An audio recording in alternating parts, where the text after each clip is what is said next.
मो ना एम पृथ्वीराज मो पारालाखंडी बार एसोसिएशन सेक्रेटरी। आज आमर बार एसोसिएशन तरफ आईनजीवी दिवस पालन होती जहाँकि आमर उत्कल गौरव मधुसूदन दास जन्मतिथि आमर मुख्य अतिथि भाव आमर जिला जज महोदय एवं मुख्य वक्ता भाव आमर जितेंद्र पट्टनायक प्रिंसिपल एसकेसी कॉलेज उपस्थित थे। ता सहित आमर अतिथि भाव आमर एडिशनल डीसी जज फैमिली जज रजिस्ट्रार कम जज जुवेनाइल बोर्ड आमर डीएलएससी सेक्रेटरी आमर प्रेसिडेंट कंज्यूमर रिट्रेशनल फॉर्म सब उपस्थित थे। ता सहित आमर सब आईनजीवी बंधु मान भी थे।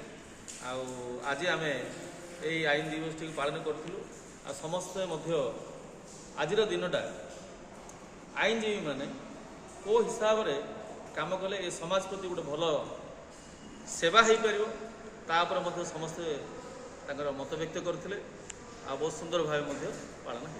धन्यवाद।